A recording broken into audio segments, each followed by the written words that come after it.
الحمد للہ وکفا والصلاة والسلام علی عبادہ الذین اصطفیٰ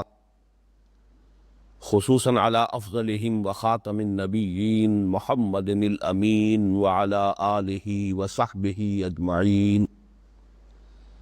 اما بعد فقد قال اللہ تبارک وتعالی کما ورد فی سورة البقرہ اعوذ باللہ من الشیطان الرجیم بسم اللہ الرحمن الرحیم وقالوا لن تمسنا النار إلا أياما معدودة قل اتخذتم عند الله عهدا فلن يخلف الله عهده أم تقولون على الله ما لا تعلمون بلى من كسب سيئة وأحاطت به خطيئته فأولئك أصحاب النار هم فيها خالدون والذین آمنوا وعملوا الصالحات اولئک اصحاب الجنہ هم فیہا خالدون وَإِذْ أَخَذْنَا مِيثَاقَ بَنِي إِسْرَائِيلَ لَا تَعْبُدُونَ إِلَّا اللَّهَ وَبِالْوَالِدَيْنِ إِحْسَانًا وَذِي الْقُرْبَى وَالْيَتَامَى وَالْمَسَاكِينِ وَقُولُوا لِلنَّاسِ حُسْنًا وَأَقِيمُوا الصَّلَاةَ وَآتُوا الزَّكَاةَ ثم تولیتم الا قلیلا منکم وانتم معرضون وَإِذْ أَخَذْنَا مِيثَاقَكُمْ لَا تَسْفِكُونَ دِمَاءَكُمْ وَلَا تُخْرِجُونَ أَنفُسَكُمْ مِنْ دِيَارِكُمْ ثُمَّ أَقْرَرْتُمْ وَأَنْتُمْ تَشْهَدُونَ ثُمَّ أَنْتُمْ هَؤُلَاءِ تَقْتُلُونَ أَنفُسَكُمْ وَتُخْرِجُونَ فَرِيقًا منكم من ديارهم تظاهرون عليهم بالإثم والعدوان وإن يأتوكم أسارى تفادوهم وهو محرم عليكم إخراجهم أفتؤمنون ببعض الكتاب وتكفرون ببعض فما جزاء من يفعل ذلك منكم إلا خزي في الحياة الدنيا وَيَوْمَ الْقِيَامَةِ يُرَدُّونَ إِلَىٰ أَشَدِّ الْعَذَابِ وَمَا اللَّهُ بِغَافِلٍ عَمَّا تَعْمَلُونَ أُولَٰئِكَ الَّذِينَ اشْتَرَوُا الْحَيَاةَ الدُّنْيَا بِالْآخِرَةِ فَلَا يُخَفَّفُ عَنْهُمُ الْعَذَابُ وَلَا هُمْ يُنصَرُونَ صدق اللَّهُ الْعَظِيمُ رب اشرح لي صدري ويسر لي أمري واحلل عقدة من لساني يفقهوا قولي اللهم ربنا الہمنا رشدنا واعذنا من شرور انفسنا اللهم ارنا الحق حقا وارزقنا اتباعه وارنا الباطل باطلا وارزقنا اجتنابه اللهم وفقنا لما تحب وترضى آمین یا رب العالمین۔ سورہ بقرہ میں بنی اسرائیل کے ساتھ جو خطاب 8ویں رکوع سے شروع ہو کر اور 15ویں رکوع کے آغاز تک جاری ہے، ویسے تو یہ خطاب آپ کو معلوم ہے کہ 5ویں رکوع سے شروع ہوا ہے، لیکن پہلا رکوع دعوت پر مشتمل ہے، پھر 6واں اور 7واں 2 رکوع صرف واقعات ان کی تاریخ کے جن میں اللہ تعالیٰ نے اپنے احسانات کا تذکرہ فرمایا اور ان کی احسان فراموشی، احسان ناشناسی، ناہنجاری عملی طور پر جو ہوتی رہی، اس کے تذکرے سے گویا کہ کنکلوڈ کر دیا فَضُرِبَتْ عَلَيْهِمُ الذِّلَّةُ وَالْمَسْكَنَةُ وَبَاءُوا بِغَضَبٍ مِّنَ اللَّهِ کہ اپنے اس طرز عمل کے باعث وہ اللہ تعالیٰ کے غضب کے مستحق قرار پائے۔ اس کے بعد سے نیا سلسلہ مضمون ہے کہ جو 8ویں رکوع سے شروع ہوتا ہے اور تا اختتام چلے گا 15ویں رکوع کے آغاز تک۔ اس کا رنگ جو ہے وہ میں عرض کر چکا ہوں کہ اگرچہ اس میں بھی تنقید ہے بنی اسرائیل پر، لیکن اس طور سے ہے کہ صرف واقعات کا تذکرہ نہیں ہے بلکہ جنرلائز بھی کیا گیا ہے،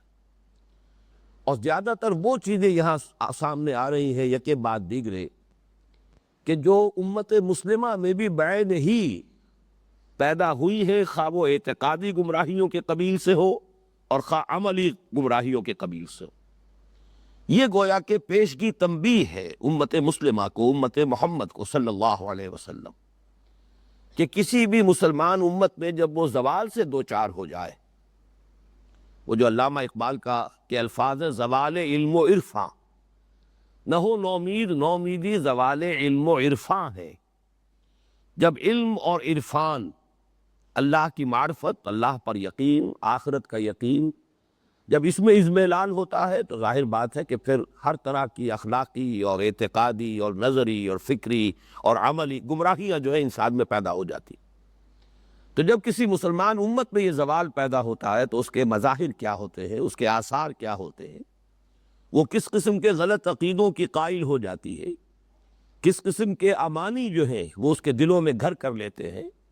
شریعت کے ساتھ ان کا طرز عمل کیا ہوتا ہے، یہ ہے اصل میں وہ باتیں کہ جو آ رہی ہیں۔ اور جیسا کہ میں نے عرض کیا،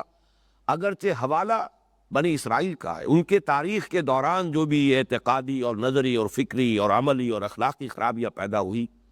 لیکن یہ کہ ساتھ ہی پھر جنرلائز کر کے جن کو کہا جائے یونیورسل ٹروتھس، وہ حقائق کے جو ابدی ہیں، پھر ان کی اننسیشن اور ان کو بھی بڑے ہی واضح الفاظ کے اندر بیان کیا گیا ہے۔ اس میں جو 9ویں رکوع کے آخر میں مضمون آیا، وَقَالُوا لَن تَمَسَّنَا النَّارُ إِلَّا أَيَّامًا مَّعْدُودَةً، انہیں یہ زوم ہو گیا، انہیں یہ خیال ہو گیا، انہوں نے یہ من گھڑت عقیدہ ایجاد کر لیا کہ ہمیں تو آگ چھو ہی نہیں سکتی مگر گنتی کے چند دن۔ یعنی یہ کہ قیامت کے محاسبے میں ہمارے ساتھ پریفرنشل ٹریٹمنٹ ہوگا، چونکہ ہم موسیٰ کی امت ہے، ہم اہل کتاب ہیں، ہم ابراہیم کی ذریت ہے، کئی نسبتیں ہماری ایسی ہے کہ جس کی بنا پر ہمارے ساتھ وہ معاملہ نہیں ہوگا جو بقیہ پوری نوع انسانی سے ہوگا۔ اللہ کے ہاں تولنے کے باٹ علیحدہ ہوں گے، ان کے لیے علیحدہ معیار ہوگا، ہمارے لیے علیحدہ معیار ہوگا۔ ان کے لیے خلود فی النار ہے، لیکن ہم نے بہت گناہ بھی کر لیے، تب بھی بہرحال یہ ہے کہ ہمارے ساتھ معاملہ وہ نہیں ہوگا، ہم آگ میں ہمیشہ تو رہ ہی نہیں سکتے، بلکہ جیسا کہ میں حوالوں سے بیان کر چکا ہوں کہ جو تالمود کے مختلف حوالے ہیں، ان کے حوالے سے تو ان کا عقیدہ یہ تھا کہ آگ ہمیں چھو ہی نہیں سکتی، بلکہ ایک عقیدہ یہ تھا کہ جہنم کے دروازے پر حضرت ابراہیم بیٹھے ہوں گے اور کسی بھی مختون اسرائیلی کو داخل ہونے ہی نہیں دیں گے۔ تو یہ ان کے ہاں قائد جو ہمارے ہاں بھی ہے، تو وہ تو وہیں پر گویا کہ حضرت ابراہیم علیہ السلام کی ذریت میں سے چونکہ ہے، اور ان کی سنت جو ہے ختنہ، اس پر چونکہ انہوں نے عمل کیا ہے، تو کوئی مختون اسرائیلی جہنم میں داخل کیا ہی نہیں جا سکے گا، اس لیے کہ دروازے پر حضرت ابراہیم بیٹھے ہوں گے ان کو بچانے کے لیے۔ زیادہ سے زیادہ عام خلق خدا کی آنکھوں میں دھول جھونکنے کے لیے اگر ہمیں کہیں، تاکہ الزام نہ آئے اللہ تعالیٰ کی صفت عدل پر، اگر ہمیں جہنم میں ڈال بھی دیا گیا تو گنتی کے چند ہیں۔ اس میں اگرچہ روایات تو میں آپ سے عرض کر چکا ہوں کہ وہ 40 دن کی بھی ہے، اس لیے کہ 40 روز تک وہ جو بچھڑے کی پرستش ان کے ہاں ہوتی رہی تھی، تو انہوں نے مانا کہ ہاں یہ ہمارا اتنا بڑا جرم تھا کہ اس کے نتیجے میں کسی اسرائیلی کے لیے اتنی مدت تک جہنم کے اندر رہنا جو ہے وہ گویا کہ اس کا امکان پیدا ہو گیا۔ لیکن یہ کہ اکثر جو ان کا خیال ہے وہ چند دن، اور یہاں پر بھی چونکہ میں آپ کے سامنے عرض کر چکا ہوں کہ سورہ آل عمران میں اس آیت مبارکہ کا جو مثنیٰ آیا ہے اس میں معدودہ کی بجائے لفظ آیا ہے معدودات، اور یہ اصول جو ہے بارہا ہمارے سامنے آ چکا ہے، القرآن یفسر بعضہ بعضا۔ یہ جو سورہ آل عمران کی آیت نمبر 24 ہے، اس میں فرمایا گیا کہ یہ ان لوگوں کا یہ طرز عمل، الم تر الی الذین اوتوا نصیبا من الکتاب یدعون الی کتاب اللہ لیحکم بینہم ثم یتولی فریق منہم وہم معرضون، کیا تم دیکھتے نہیں اہل کتاب کے گروہ کو کہ انہیں بلایا جاتا ہے اللہ کی کتاب کی جانب کہ وہ ان کے مابین فیصلہ کرے، لیکن یہ کہ وہ اعراض کرتے ہیں، منہ موڑ لیتے ہیں، حالانکہ کتاب پر ایمان کے مدعی ہیں، لیکن کتاب پر ایمان کے دعوے کے باوجود اس سے اعراض اور اس کے مطابق فیصلے پر راضی نہ ہونا، یہ کیوں ہو گیا؟ بہت بڑا سوال ہے۔ اس کی توجیح اگلی آیت میں فرمائی گئی، آیت نمبر 24 میں، ذَلِكَ بِأَنَّهُمْ قَالُوا لَن تَمَسَّنَا النَّارُ إِلَّا أَيَّامًا مَّعْدُودَاتٍ، یہ معجزہ یا یہ عجوبہ اس لیے ہو گیا کہ مانتے بھی ہیں اور سب کچھ کتاب کے اوپر ایمان کا دعویٰ بھی کرتے ہیں، لیکن کتاب کو حکم ماننے کے لیے تیار نہیں، کتاب کے فیصلے کو قبول کرنے کے لیے تیار نہیں۔ یہ دو عملی یا یہ تضاد یا یہ تناقض یا یہ منافقت ان کی کیوں پیدا ہوئی؟ اس لیے کہ انہوں نے یہ خیال جو ہے اپنے دل میں پکا لیا ہے، ذَلِكَ بِأَنَّهُمْ قَالُوا لَن تَمَسَّنَا النَّارُ إِلَّا أَيَّامًا مَّعْدُودَاتٍ وَغَرَّهُمْ فِي دِينِهِمْ مَا كَانُوا يَفْتَرُونَ۔ یہ جو افطرا انہوں نے کیا ہے، من گھڑت خیالات کو جو عقائد کی شکل دے لی ہے، اس کی وجہ سے انہیں ان چیزوں نے ان کے دین میں دھوکہ دیا ہے۔ یہاں لفظ معدودات آیا ہے سورہ بقرہ کی اس آیت میں، معدودات جمع قلت ہے، اور اس کا اطلاق ہوتا ہے 3 سے لے کے 9 تک پر۔ تو یہی جو ہے زیادہ ان کا عقیدہ بھی ہے، تالمود کے مختلف حوالوں سے معلوم ہوتا ہے کہ بس گنتی کے چند دن سے مراد یہ ہے، زیادہ سے زیادہ 9 دن تو ہمیں جہنم میں رکھا جا سکے گا، باقی اس کے بعد ہم نکال لیے جائیں گے۔ اللہ تعالیٰ کا تبصرہ اس پر کیا آیا؟ قُلْ اتَّخَذْتُمْ عِندَ اللَّهِ عَهْدًا فَلَن يُخْلِفَ اللَّهُ عَهْدَهُ۔ اے نبی ان سے کہیے کیا تم نے اللہ سے کوئی عہد لے لیا ہے کہ اب تمہیں یقین ہے کہ اللہ اپنے عہد کی خلاف ورزی نہیں کرے گا؟ ام تقولون علی اللہ ما لا تعلمون، یا یہ کہ تم اللہ کی طرف منسوب کر رہے ہو وہ چیزیں کہ جس کے لیے تمہارے پاس کوئی بنیاد نہیں، کوئی دلیل نہیں۔ قول کے بعد جب اعلیٰ کا صلہ آ جائے تو اس کے معنی ہوتے ہیں کہ کوئی بات کسی کی طرف غلط طور پر منسوب کر دینا۔ ایک بات آپ نے نہیں کہی ہے لیکن آپ کی جانب منسوب کر کے کہی جا رہی ہے کہ انہوں نے یہ بات کہی ہے، تو یہ گویا کہ قول اعلیٰ ہوگا، کسی پر افترا بازی کرنا۔ ام تقولون علی اللہ ما لا تعلمون۔ اس کے بعد وہ آیت آئی، بلا من کسب سیئۃ واحاطت بہ خطیئتہ فاولئک اصحاب النار هم فیہا خالدون۔ کیوں نہیں؟ جس کسی نے بھی کمائی جان بوجھ کر ارتکاب کیا ایک ہی بڑے گناہ کا، یہاں چونکہ سیئۃن ہے، تنکیر ہے، نکرہ ہے، نکرہ کے 2 مفہوم لیے جاتے ہیں، ایک تو یہ کہ ایک گناہ، کتاب ایک کتاب، کوئی کتاب، اور الکتاب وہ پھر معین کتاب ہو جائے گی، یا یہ کہ اس میں حشر کا مفہوم بھی ہو سکتا ہے، وہ جو ہے جمع کا بھی مفہوم دے سکتا ہے، الف لام اگر داخل ہو جائے، لیکن یہ کہ یہاں پر جب آئے گا نکرہ میں تو ایک، اور اس میں تفخیم کا پہلو بھی ہوتا ہے کہ بڑا گناہ، صغیرہ نہیں، کبیرہ گناہ۔ جس کسی شخص نے جان بوجھ کر متعمدن اگر ایک بھی کبیرہ گناہ کا ارتکاب کیا، وہ احاطت بہ خطیئتہ، اور اس کی خطا نے، اس کے گناہ نے اس کا احاطہ کر لیا، یہ ہے اصل میں لفظ کے جس پر غور کرنے کی ضرورت ہے۔ اور اسی پر پھر مفسرین نے، چاہے وہ متقدمین میں سے ہے یا متاخرین میں سے ہے، اس پر پوری توجہ کی ہے کہ یہ جو احاطہ ہے، اس سے مراد یہ ہے کہ گناہ جو ہے وہ اس انسان کو اس طور سے اپنے گھیرے میں لے لے کہ پھر دل میں ایمان کی کوئی رمق باقی نہ رہے، اس لیے کہ ایمان جو ہے وہ خود ایک بہت بڑی نیکی ہے، بہت بڑا نیک عمل ہے۔ اگر ایمان قلب میں موجود رہتا ہے تو پھر احاطہ کا جو ہے تقاضا پورا نہیں ہوتا۔ اس سے یہ بات نکلی کہ اگر قلب میں ایمان موجود ہے تو پھر اس صورت میں اس آیت مبارکہ کا اطلاق نہیں ہوگا، بلا من کسب سیئۃ واحاطت بہ خطیئتہ فاولئک اصحاب النار۔ ہاں جس پر کہ وہ گناہ اس درجے مستولی ہو جائے، اس کی خطا، اس کی گناہ گاری اتنا اس کا گھیراؤ کر لے کہ پھر اس کے دل میں ایمان کی رمق بھی نہ رہے، تو اس کے لیے فرمایا ہے فاولئک اصحاب النار هم فیہا خالدون، وہ آگ والے ہیں اور اس میں ہمیشہ ہمیشہ رہیں گے۔ اس کی طرف میں چاہتا ہوں کہ ذرا آپ تفصیل سے بات کو سمجھ لیں۔ چنانچہ اس کے بارے میں ہمارے متقدمین کا قول بھی یہی ہے۔ حضرت ابن عباس کا قول جو ہے، حضرت مجاہد جو تابعین میں سے انہوں نے نقل فرمایا ہے، السیئۃ الکفر والشرک، قال ابن عباس۔ حضرت عبداللہ ابن عباس رضی اللہ تعالی عنہما کا قول کیا ہے کہ یہاں سیئہ سے مراد کفر اور شرک ہے۔ اسی طریقے سے معالم التنزیل میں واحدی سے یہ الفاظ نقل کیے گئے ہیں، المؤمنون لا يدخلون فی حکم هذه الآیہ، مومن اس آیت کے حکم میں داخل نہیں ہو سکتا جو صاحب ایمان کو۔ پھر اس پر خاص طور پر جو مختلف ہمارے مفسرین نے اس پہ جو حواشی درج کیے ہیں،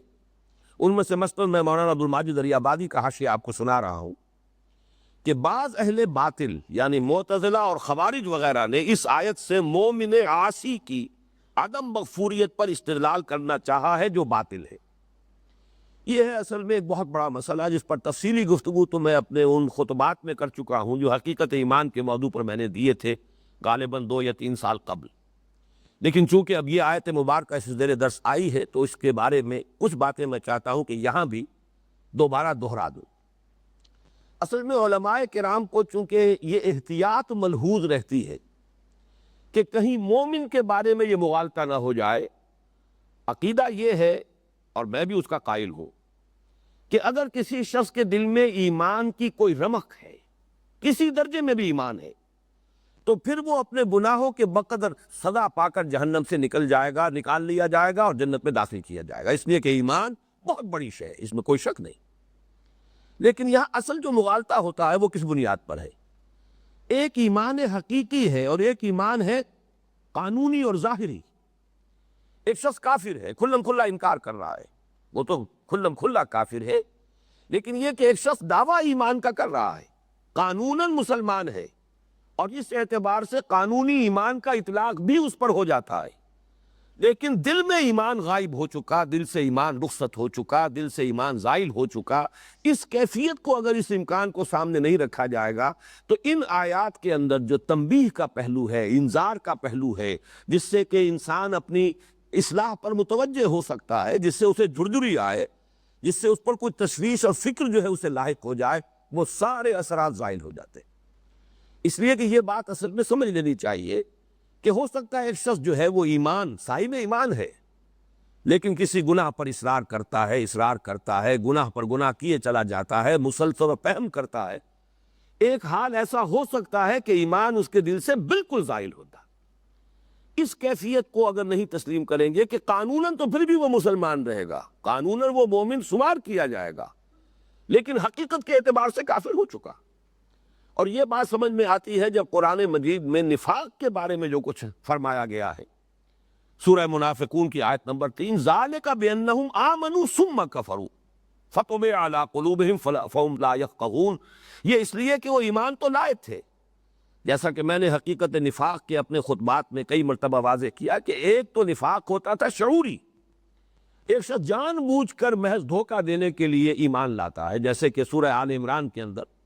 اس کا تذکرہ کیا گیا کہ یہود کی ایک سازش تھی، انہوں نے سازش کی کہ صبح کے وقت ایمان لے آؤ، آمنوا بالذی انزل علی الذین آمنوا وجہ النہار واکفروا آخرہ۔ اب صبح کے وقت ایمان لاؤ، ایمان کا اعلان کرو، حضور کی صحبت میں جا کے بیٹھو، دن بھر وہاں رہو،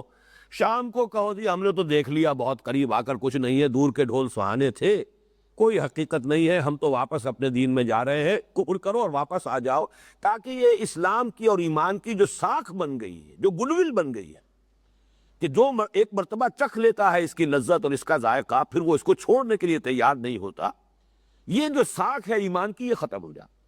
اب یہ سازش ہے، جس شخص نے اس ارادے کے تحت کلمہ طیبہ پڑھا ہے، ظاہر بات ہے کہ وہ تو ایک منٹ کے لیے بھی ایمان اسے نصیب نہیں ہوا۔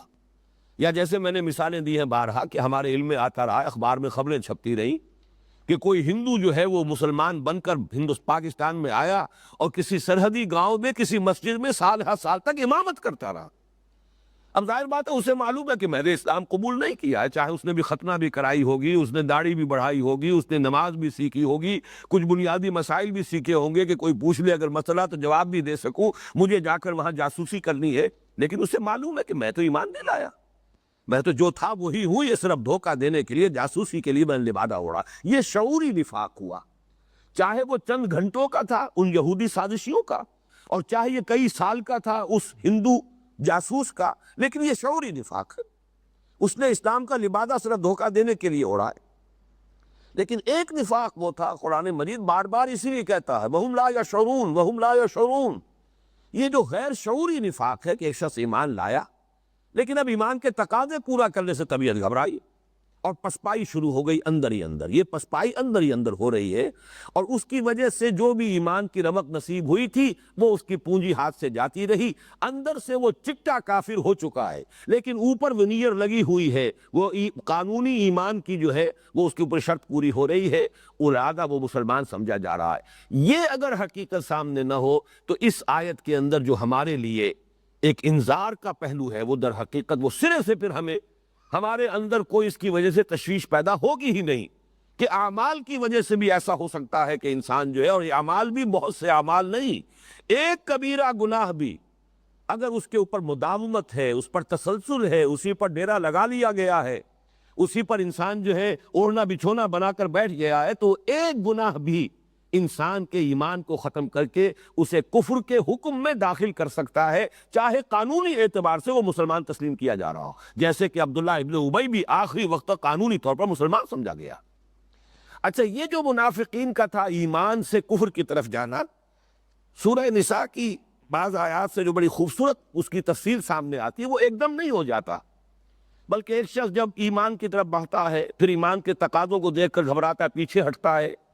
پھر وہ کسی وقت پھر طبیعت کے اندر آتا ہے، حضور کی صحبت میں بیٹھا ہے، کچھ قرآن پڑھا ہے، پھر طبیعت میں ایمان کی طرف جو ہے وہ میلان پیدا ہوا، پھر کچھ آگے چلا، پھر جب کوئی تقاضا مشکل آ گیا، پھر پسپائی ہوئی۔ تو یہ جیسے ڈوبنے والا آدمی، ایک مرتبہ میں نے مثال دی تھی کہ کوئی شخص جب ڈوب رہا ہوتا تو ایک دم تہ میں نہیں بیٹھ جاتا، ڈبکیاں لگاتا ہے، نیچے گیا پھر اوپر آیا، پھر نیچے گیا پھر اوپر آیا، اور بین ہی وہی نقشہ جو ہے کھینچا گیا ہے سورہ نساء کی اس آیت میں، ان الذین آمنوا ثم کفروا ثم آمنوا ثم کفروا ثم ازدادوا کفرا لم یکن اللہ لیغفر لهم ولا لیہدیہم سبیلا بشر المنافقین بان لهم عذابا الیما۔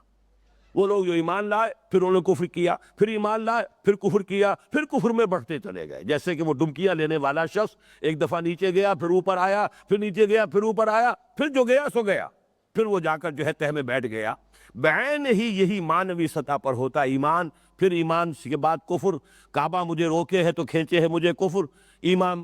مجھے روکے ہے تو کھینچے ہے مجھے کفر، کعبہ میرے پیچھے ہے کلیسا میرے آگے، اسی تذبذب میں مذبذبین بین ذالک لا الہ ہؤلاء ولا الہ ہؤلاء، یہ کیفیت رہتی ہے کچھ عرصے، اس کے بعد آدمی جو ہے اس کفر کے اوپر، لیکن کفر معنوی، کفر حقیقی، کفر باطنی، کفر قانونی نہیں، قانونی طور پر پھر بھی مسلمان ہے۔ اس حقیقت کو سمجھ لیجئے تو پھر یہ آیات، لیکن چونکہ علماء کرام کو وہ جو اہل سنت کا اجماعی عقیدہ ہے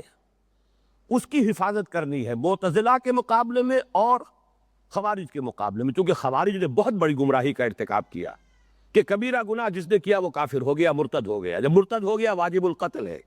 اس کی جان اور خون بھی مباح، اس کا مال بھی مباح، اس کی عورت بھی جو ہے گویا کنیز کی حیثیت سے اب آپ اپنے گھر میں ڈال لیجئے، سب کچھ ہو گیا، وہ کافر ہو گیا اس لیے کہ اس نے کبیرہ گناہ کا ارتکاب کیا۔ یہ بہت بڑی گمراہی تھی، اور تاریخ اسلام میں سب سے بڑی عظیم گمراہی یہی ہوئی۔ تو اس سے گھبراتے ہیں علماء اسلام کہ کہیں کسی کے ذہن میں اس قسم کی انتہا پسندی اور مغالطہ پیدا نہ ہو جائے۔ اسی طریقے سے معتزلہ نے ایک بن گھڑت شکل بنا لی ہے، منزلۃ بین المنزلتین، کہ ایک شخص نہ مسلمان ہے نہ کافر ہے تو کیا ہے بھائی؟ یہ بھی میں اس کی حقیقت پوری بیان کر چکا ہوں، میرے ان خطبات کے کیسٹس موجود ہیں، ان کو لے کر سنیے۔ حقیقت میں یہ گمراہیاں جو ہے ان سے بچانے کے لیے اس قسم کی آیات کی جب تعویل کی جاتی ہے تو اس میں در حقیقت بات وہ اس نتیجہ یہ نکلتا ہے کہ پھر تاثیر ختم ہو جاتی ہے ان آیات کے اندر، پھر لوگوں کو لرزہ طاری کرنے والی جو ایک کیفیت ہے وہ ان کے اندر باقی نہیں رہتی۔ میں مثال آپ کے سامنے رکھ رہا ہوں اسی آیت مبارکہ پر، اب میں یہ باقی اور لوگوں کے حوالے نہیں دے رہا، آپ کو معلوم ہے کہ جو دیوبندی مکتب فکر کے مفسرین ہیں، علماء ہیں، ایک خصوصی ان کے ساتھ ایک بہرحال ایک ذہنی مناسبت ہے مجھے، اور خاص طور پر حضرت شیخ الہند کے بارے میں تو میرا قول ہے، میرا خیال ہے، بلکہ مجھے یقین کی حد تک ہے کہ 14ویں صدی ہجری کے سب سے بڑے مجدد اعظم حضرت شیخ محمود الحسن، وہ میرے نزدیک شیخ الہند جن کو کہا جاتا ہے، وہ مجدد اعظم تھے 14ویں صدی ہجری کی۔ تو یہ میرے دل میں ان کا مقام ہے، قدر و قیمت ہے ان کی میری نگاہوں میں، لیکن اس کے باوجود وہاں جہاں اختلاف کی بات ہے وہ میں اپنا اظہار اختلاف کر رہا ہوں۔ چنانچہ اس آیت کے بارے میں مولانا تھانوی نے لکھا، کیوں نہیں جو شخص قصداً بری باتیں کرتا رہے اس کو اس کی خطا اور قصور اس طرح احاطہ کر لے کہ کہیں نیکی کا اثر تک نہ رہے، سو ایسے لوگ اہل دوزخی ہوں گے اور وہ اس میں ہمیشہ ہمیش رہیں گے۔ شیخ الہند لکھ رہے ہیں،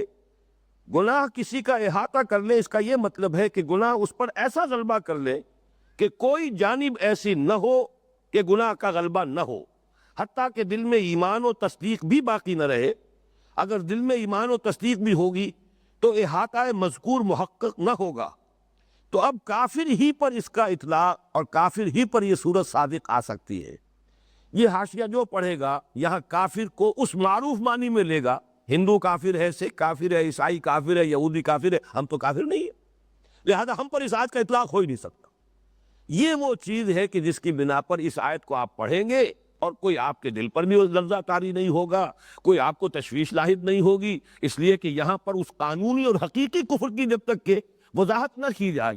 تو وہ بات جو ہے پھر بہت ہی ایک جھوٹی تسلی دینے والی انسان کے لیے ہو جائے گی، حالانکہ مانتے علماء کرام اس حقیقت کو تسلیم کرتے ہیں، المعاصی برید الکفر،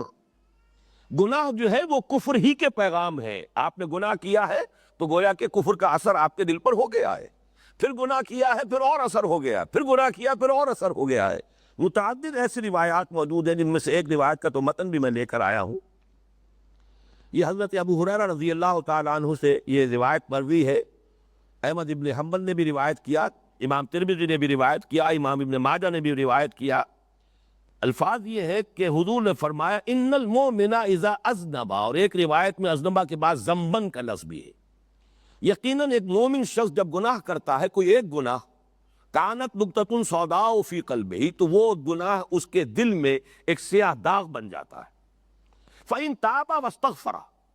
پھر اگر اس نے توبہ کی اور استغفار کر لیا, سقل قلبہ, تو دل جو ہے اس کا صاف ہو جاتا ہے, اس پر سیکل ہو جاتی ہے, پھر وہ سیاہ جو داغ ہے اس کا اثر زائل ہو جاتا ہے. وَإِن زادت, لیکن اگر گناہ ہی کرتا رہے, اضافہ کرتا رہے, تو یہ جو سیاہی ہے یہ بڑھتی رہتی ہے, حتی تعلو قلبہ, یہاں تک کہ حتی تعلو قلبہ, اس کے پورے دل کے اوپر طاری ہو جاتی ہے. فَذَلِكَ الرَّانُ الَّذِي ذَكَرَ اللَّهُ تَعَالَى كَلَّا بَلْ رَانَ عَلَىٰ قُلُوبِهِمْ مَا كَانُوا يَكْسِبُونَ. یہ ہے وہ رین, یہ زنگ جو دلوں پر آ جاتا ہے, جس کا کہ ذکر اللہ تعالیٰ نے سورہ مطففین کی اس آیت میں کیا ہے. ایک اور روایت میں الفاظ یہاں تک آئے ہیں کہ جب وہ گناہ کرتا رہتا ہے تو پورا دل سیاہ ہو جاتا ہے, اور پھر وہ اس طرح بند ہو جاتا ہے اور اس کے اوپر مہر کر دی جاتی ہے. طبع اللہ علی قلوبہم, بین ہی وہ الفاظ ہیں جو سورہ منافقون کی آیت نمبر 3 میں آئے ہیں. ذالک بانہم آمنوا ثم کفروا فطبع علی قلوبہم فہم لا یفقہون. اور الفاظ یہ ہیں دوسری روایت کے, پھر اس میں کوئی خیر داخل ہو ہی نہیں سکتا. دل کے اوپر مہر لگ گئی,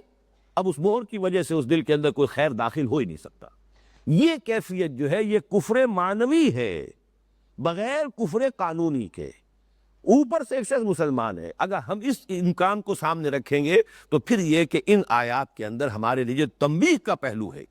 یہ ساری آیات جیسا کہ میں نے عرض کیا ہے بنی اسرائیل ہی کی تاریخ بیان کرنے کے لیے نہیں ہے, یہ ہماری تعلیم کے لیے, ہماری تعدیم کے لیے, ہماری تنبیہ کے لیے, ہمیں پیشگی طور پر متنبہ کرنا مقصود ہے کہ مسلمانوں یہ کیفیت بھی ہو جاتی ہے, ہوئی ہے,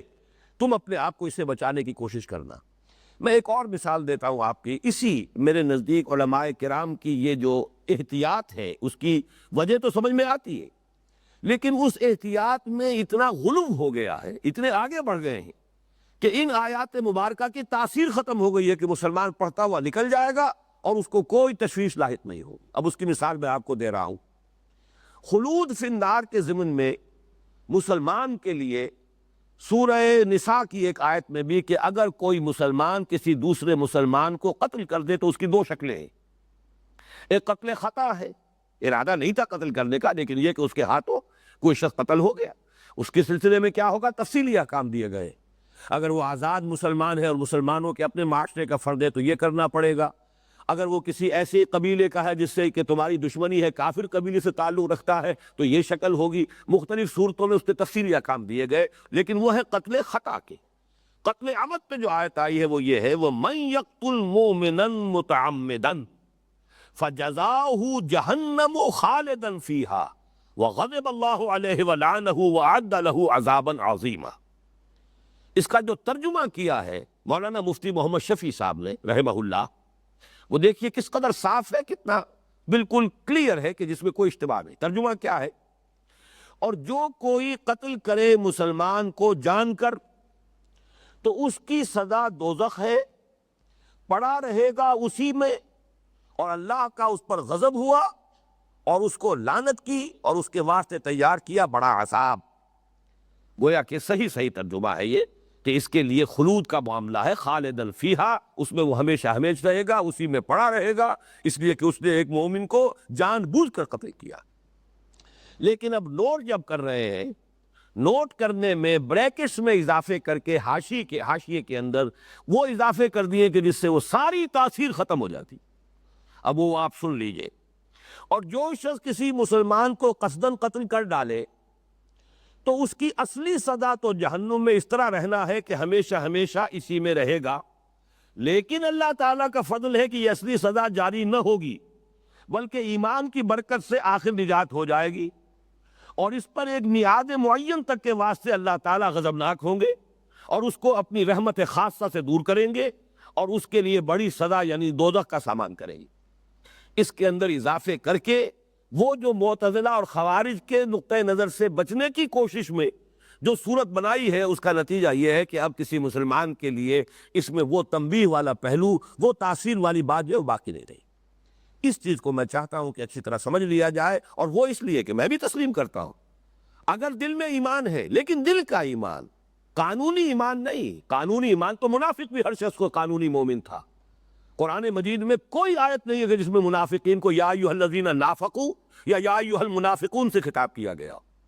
تمام منافقوں سے جو باتیں ہوئی یا ایھا الذین آمنوا سے ہوئی، اس لیے کہ ظاہر بات ہے قانوناً وہ بھی مسلمان ہیں، وہ مومن ہیں، کلمہ پڑھتے ہیں، حضور کے پیچھے نمازیں پڑھتے تھے، بلکہ 7 جنگوں میں بھی چلے جاتے تھے، چاہے جا کر وہاں فتنہ پردازی کرے، عین وقت پر 300 نکل آئے۔ لیکن یہ کہ اور دوسرے معاملات کے اندر جو ہے ان کی جو بھی ریشہ دوانیاں رہی ہیں سب کو معلوم ہے، قانوناً تو مسلمان تھے۔ عبداللہ ابن ابی بھی مرا ہے تو اس کی نماز جنازہ حضور نے پڑھی ہے۔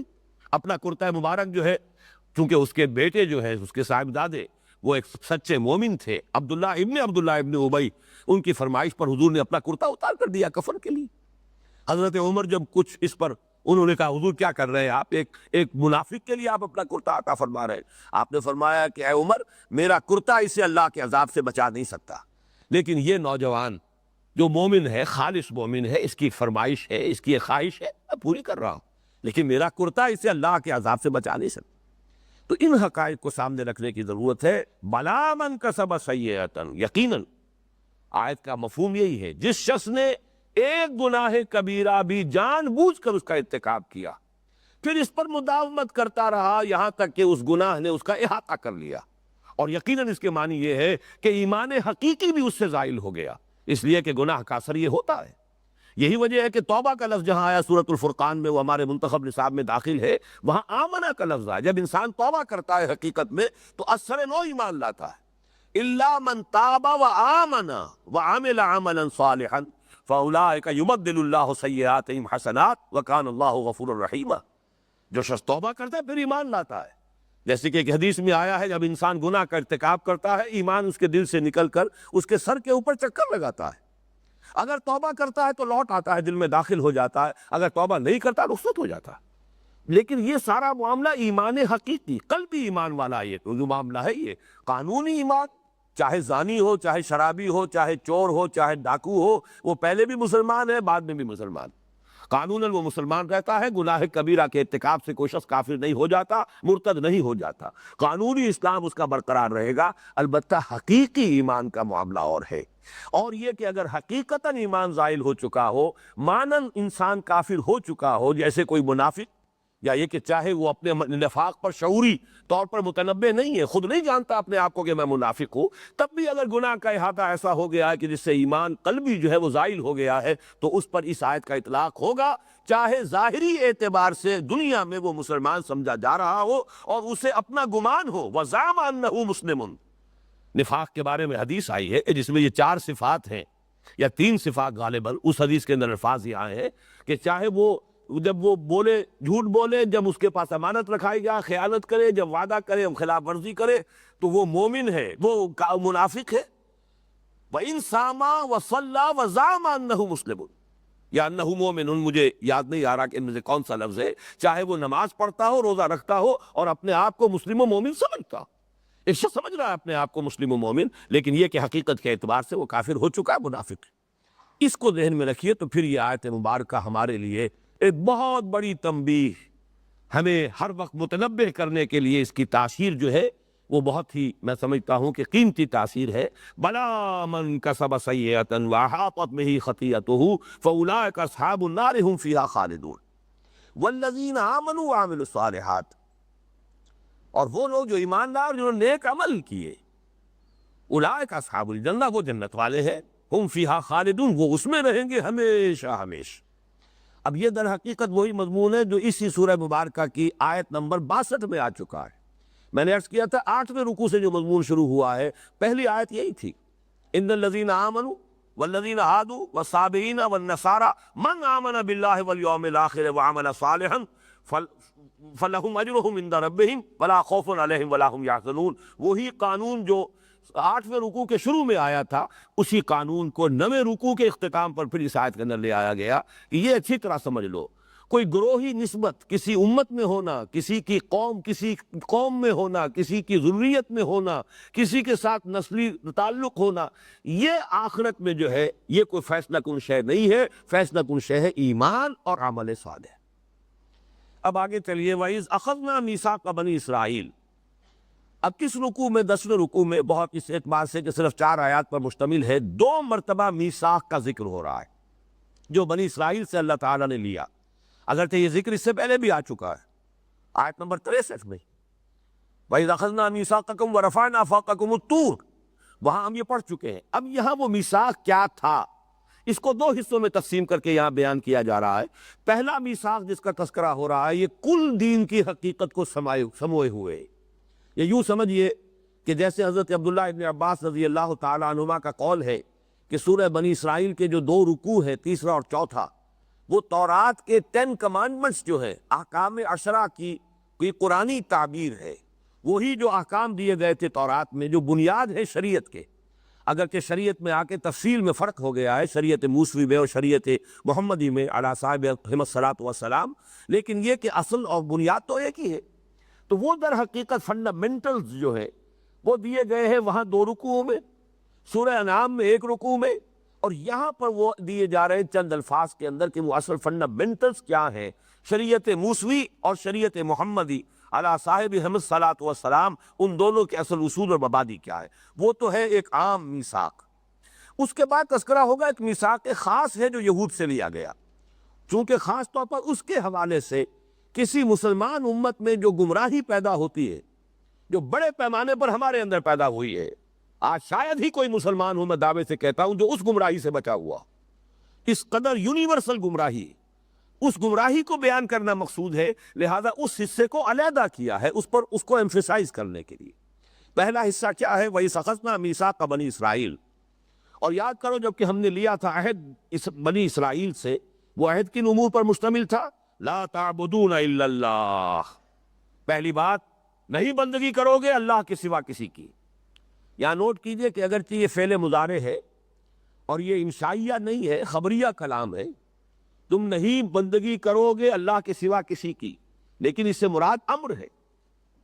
اور بسا اوقات یہ جو اخبار کی شکل ہوتی ہے لیکن مقصود اس سے امر ہوتا ہے، اس میں نہایت ایمفیسس بڑھ جاتا ہے، زور بڑھ جاتا ہے۔ آپ کسی سے کہتے ہیں ڈو اٹ، یہ فعل امر ہے، یو ول ڈو اٹ، اب اس میں جو زور ہے وہ ڈو اٹ میں نہیں ہے، you will do it, you have to do it, یہ جو انداز ہے یہ در حقیقت زور دینے کے لیے۔ تو فرمایا پہلی بات نہایت زور دے کر، لا تعبدون الا اللہ، ہرگز نہیں پوجو گے اللہ کے سوا کسی کو، نہیں بندگی اور پرستش کرو گے اللہ کے سوا کسی کی۔ نمبر 2 وبالوالدین احسان، آپ دیکھیے سورہ بنی اسرائیل کا جو میں نے حوالہ دیا تھا، وہاں 30 رکوع کی پہلی آیت کیا ہے؟ وَقَضَىٰ رَبُّكَ أَلَّا تَعْبُدُوا إِلَّا إِيَّاهُ وَبِالْوَالِدَيْنِ إِحْسَانًا، پھر وہاں تفصیل آئی ہے بالوالدین احسانہ کے ساتھ، بہت ہی وضاحت کے ساتھ گفتگو ہوئی ہے۔ یہاں چونکہ بڑے اختصار کے ساتھ، یوں سمجھیے کہ ایک ہی آیت میں در حقیقت وہ پورے دین کا لب لباب، جو بھی شریعت کے اصول اور مبادی ایک آیت میں لائے جا رہے ہیں، وہاں 2 رکوعوں میں ہے، سورہ انعام میں 1 رکوع میں ہے، لیکن یہاں ایک آیت میں ہے۔ یہی قرآن مجید کا اسلوب ہے کہ کہیں ایک بات جو ہے انتہائی مخفف کر کے اور مختصر کر کے اور اس کو سمو دیا جاتا ہے چند الفاظ میں، جیسے کہ دریا کو ہم کہتے ہیں محاورے میں کہ کوزے میں بند کر دیا گیا، کہیں اسی کی شرح و بست ہے، اس کو پھیلایا جا رہا ہے، اسی کا سمجھیے کہ مطول ورشن ہے، اور کہیں اس کا انتہائی اختصار کے ساتھ ہے۔ تو اختصار کی انتہائی مثال یہ ہے، وَإِذْ أَخَذْنَا مِيثَاقَ بَنِي إِسْرَائِيلَ لَا تَعْبُدُونَ إِلَّا اللَّهَ وَبِالْوَالِدَيْنِ إِحْسَانًا، والدین کے ساتھ حسن سلوک، نیک سلوک، ان کی خدمت، ان کی دلجوئی، ان کا ادب۔ فَلَا تَقُل لَّهُمَا أُفٍّ وَلَا تَنْهَرْهُمَا وَقُل لَّهُمَا قَوْلًا كَرِيمًا وَاخْفِضْ لَهُمَا جَنَاحَ الذُّلِّ مِنَ الرَّحْمَةِ وَقُل رَّبِّ ارْحَمْهُمَا كَمَا رَبَّيَانِي صَغِيرًا۔ یہ چونکہ ہمارے منتخب نصاب میں درس شامل ہے، لہذا تفصیل میں یہاں جانے کی ضرورت نہیں۔ اسی کے تابع کیا ہے وَذِي الْقُرْبَىٰ وَالْيَتَامَىٰ وَالْمَسَاكِينِ، اور یہ کہ یہ نیک سلوک جو ہے یہ صرف والدین کے ساتھ نہیں، والدین تو اولاً اصلاً، اس لیے کہ ان کا تو احسان تم پر اتنا ہے کہ اللہ کے بعد سب سے بڑا احسان تم پر تمہارے والدین کا ہے۔ خالق حقیقی اللہ ہے، لیکن اس دنیا میں تمہاری پیدائش، تمہاری پرورش، اس کا سارا معاملہ جو ہے عالم اسباب میں وہ تو والدین کے ذریعے سے ہوا ہے۔ تمہارا وجود ان کے ذریعے سے ہے، پھر تمہاری پرورش ان کے ذریعے سے ہوئی ہے۔ اس حوالے سے اللہ کے بعد سب سے بڑا احسان والدین کا ہے۔ انشکر لی ولوالدیک، سورہ لقمان کے دوسرے رکوع میں جو فرمایا، شکر کرو میرا اور اپنے والدین کا۔ اتنا بریکٹ کیا گیا ہے 4 مقامات پر کہ اللہ کے حق کے ساتھ فوراً متصلاً والدین کا حق۔ یہاں پر بھی یہ بھی اسی کی ایک مثال ہے، لیکن یہ کہ جب کسی شخص کے اندر ادائے حقوق اور شکر کا جذبہ ہوگا تو اس کی اس نیکی اور نیک سرشت جو ہے اس کا ایک تقاضا خود بخود ہوگا کہ آگے بل کر وذی القربیٰ والیتامیٰ والمساکین، اور یہ کہ قرابت داروں کے ساتھ بھی حسن سلوک کرو۔ یہ سب احسان ہی کے تابع آ رہا ہے، حسن سلوک قرابت داروں کے ساتھ بھی، والیتامیٰ اور یتیموں کے ساتھ، اور مساکین محتاج۔ مسکین سے مراد وہ شخص ہے جو کسی وجہ سے کوئی کم ہمتی ایسی ہو گئی ہے، وہ جسمانی ہو، نفسیاتی ہو، چاہے وہ صرف نیورستھینیا ہی ہے جس کی وجہ سے کہ اعصاب ڈھیلے پڑ گئے ہیں، آدمی کے اندر کام کرنے کا، محنت کرنے کا کی ہمت باقی نہیں رہی ہے، جو بھی ہو جائے، مسکنت کہتے ہیں اسے، کم ہمتی، بے ہمتی، یہ مسکنت ہے۔ تو جو بھی لوگ معاشرے کے اندر ایسے ہیں، اب تمہارے اوپر ان کے حقوق ہیں۔ سورہ بنی اسرائیل میں تو لفظ حق آیا ہے، وَآتِ ذَا الْقُرْبَىٰ حَقَّهُ وَالْمِسْكِينَ وَابْنَ السَّبِيلِ، در حقیقت ان کا حق ہے تمہارے اوپر۔ یہاں وہ احسان ہی کے تابع ہو کر وَبِالْوَالِدَيْنِ إِحْسَانًا وَذِي الْقُرْبَىٰ وَالْيَتَامَىٰ وَالْمَسَاكِينَ وَقُولُوا لِلنَّاسِ حُسْنًا، اور لوگوں سے اچھی بات کرو۔ حسن کلام یہ خود اپنی جگہ پر ایک بہت بڑی نیکی ہے۔ ایک حضور کی حدیث ہے صلی اللہ علیہ وسلم، تبسمک فی وجہ اخیک صدقۃ، اپنے بھائی کے ساتھ اگر کشادہ روئی کے ساتھ ملاقات کرتے ہو، اگر خندہ پیشانی کے ساتھ ملاقات کرتے ہو، اس کو دیکھ کر تمہارے ہونٹوں پر مسکراہٹ آ جائے، یہ بھی صدقہ ہے۔ اس لیے کہ جو آپ سے ملنے آیا ہے، آپ نے اسے ویلکم کہا، اس سے آپ مجائے پرش روئی کے خندہ پیشانی کے ساتھ ملے، اس سے اس کا بھی انبساط ہوگا۔ لیکن یہ کہ اگر معاملہ عبوساً قمطریرہ بن کر آپ نے اسے ویلکم کہا تو وہ بھی اب گھبرائے گا، میں خامخواہ کاہے کو آ گیا، پچھتائے گا۔ تو اس سے یہ کہ یہ جو خندہ روئی ہے اور یہ انسان خندہ پیشانی کے ساتھ اپنے بھائی سے ملاقات کرتا، حضور نے اسے صدقے سے تعبیر کیا، تبسمک فی وجہ اخیک صدقۃ۔ تو یہاں پر بھی قولوا للناس حسنا، ایک تو یہ کہ عام قول، معاشرے کے اندر اچھی بات کہو، اس میں مراد امر بالمعروف بھی ہو سکتا ہے، لوگوں سے کو بھلائی کی تلقین کرو، بھلے مشورے دو، نیکی کی طرف دعوت دو، دعوت الی الخیر، وہ تمام چیزیں اگر قولوا للناس حسنا کو عام پر رکھا جائے، الفاظ کا جو عموم ہے، تو اس میں ساری چیزیں آ جائیں گی۔ لیکن یہ کہ ایک اس میں خاص نقطہ یہ ہے کہ یتیم اور مسکین، ان کے ساتھ اگر آپ کسی وقت کوئی بات ان کے ساتھ تعاون نہیں کر سکتے، تب بھی کم سے کم نرم بات کر کے ان کے دل کو تو ہاتھ میں لینے کی کوشش کرو، جھڑکو نہیں۔ اما السائل فلا تنہر، چنانچہ قرآن مجید میں سورہ نساء کی آیت نمبر 5 میں بھی قولوا لهم قولا معروفا، یعنی یہ کہ اگر سائلین آ گئے ہیں یا کوئی سفہاء ہے، کم سمجھ لوگ ہیں معاشرے کے ہیں، جو وہ اپنی ذمہ داریوں کو اب نہیں سمجھ رہے، نہیں ادا کر پا رہے، تو ان کے ساتھ یہ ہے کہ جو بھلائی کر سکتے ہو کرو، اور یہ کہ ان کے ساتھ بات تو کم سے کم جو ہے وہ نرمی کے ساتھ کرو، قولا معروفا۔ پھر یہی بات جو ہے آیت نمبر 8 میں بھی آئی ہے، قولا معروفا۔ آیت نمبر 9 میں سورہ نساء میں وَلْيَقُولُوا قَوْلًا سَدِيدًا، کہیں معروف کا لفظ آیا، کہیں سیدھی بات کرو۔ سورہ بقرہ میں فرمایا گیا قَوْلٌ مَعْرُوفٌ وَمَغْفِرَةٌ خَيْرٌ مِّن صَدَقَةٍ يَتْبَعُهَا أَذًى، کہ کسی کے ساتھ بات اچھی کی جائے، اور اگر اس نے کہیں سائل نے یا کسی آپ کے قرابت دار نے آپ کے ساتھ جو ہے درستی کے ساتھ بھی کلام کیا ہے،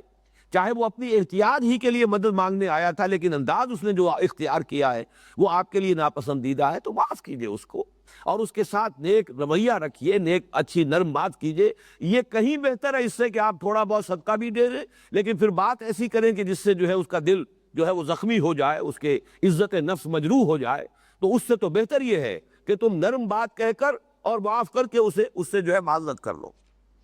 اور یہ سورہ بنی اسرائیل میں تو یہ مضمون جو آیا ہے وہ تقریباً اسی ربط کے ساتھ آیا ہے۔ وَإِمَّا تُعْرِضَنَّ عَنْهُمُ ابْتِغَاءَ رَحْمَةٍ مِّن رَّبِّكَ تَرْجُوهَا فَقُل لَّهُمْ قَوْلًا مَّيْسُورًا،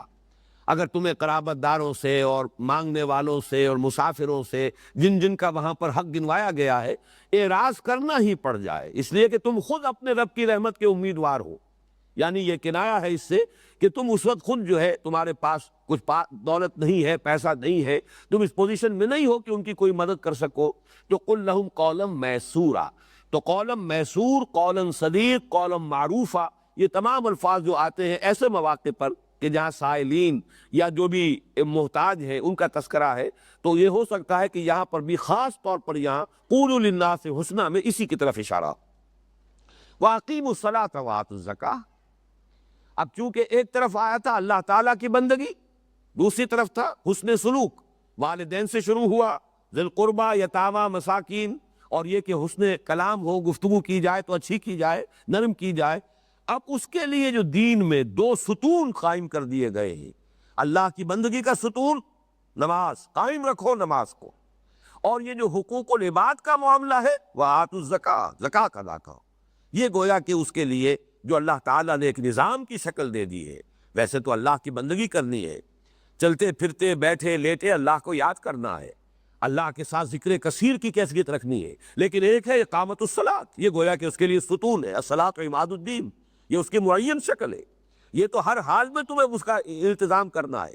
اسی طریقے سے زکوٰۃ جو ہے وہ ایک معین ہے، اس کی پابندی تو کرنی ہی کرنی ہے، باقی اس سے بھی زیادہ دو، جیسے کہ حضور نے فرمایا کہ ان فی المال لحقا سوی الزکاۃ، منتخب نصاب کے درس نمبر 2 میں آیت البر کے ضمن میں یہ حدیث جو ہے ہم پڑھ چکے ہیں کہ ہرگز یہ نہ سمجھنا کہ بس زکوٰۃ دے دی ہے تو بس جو بھی حق تھا مال میں تم دوسروں کا، غرباء کا، بس وہ سارا کا سارا ادا ہو گیا۔ ان فی المال لحقا سوی الزکاۃ، زکوٰۃ کے علاوہ بھی ہے، اور حضور نے پھر وہی آیت مبارکہ جو ہے آیت بر تلاوت فرمائی، لیس البر ان تولوا وجوہکم قبل المشرق والمغرب ولکن البر من آمن باللہ والیوم الآخر والملائکۃ والکتاب والنبیین وآتى المال على حبه ذوي القربى واليتامى والمساكين وابن السبيل والسائلين وفي الرقاب وأقام الصلاة وآتى الزكاة۔ آتى الزكاة تو علیحدہ آ گیا،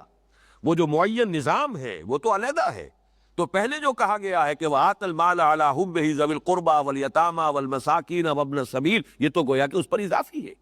تو حضور نے اپنے اس قول کے لیے دلیل کے طور پر اس آیت مبارکہ کی تلاوت فرمائی،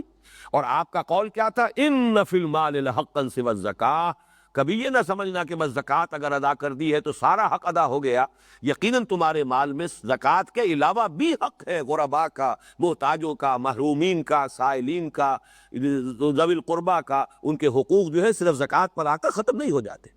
یہاں بھی اسی کی مثال ہے۔ وَأَقِیمُوا الصَّلَاةَ وَآتُوا الزَّکَاةَ ثُمَّ تَوَلَّیْتُمْ إِلَّا قَلِیلًا مِنکُم، یہ تو تم سے عہد لیا گیا تھا، قول و قرار لیا گیا تھا تمہارے ایلڈرز سے، جبکہ کوہ طور ان کے سروں پر معلق کر دیا گیا تھا، تمہارے سرکردہ 70 افراد تھے وہ جو حضرت موسیٰ علیہ السلام کے ساتھ گئے تھے، اور وہاں جب تورات کے جو شریعت دے کر اور تم سے قول و قرار پختہ لیا گیا تھا، لیکن تمہارا حال یہ رہا ثُمَّ تَوَلَّیْتُمْ إِلَّا قَلِيلًا مِنکُم، پھر تم نے روگردانی کی، پیٹھ موڑ لی، اس عہد کو پورا نہیں کیا، طرح طرح سے بہانے بنا کر اس سے پہلوتہی کی راہ اختیار کی۔ ایک بہانہ تو وہ ہم پڑھ چکے ہیں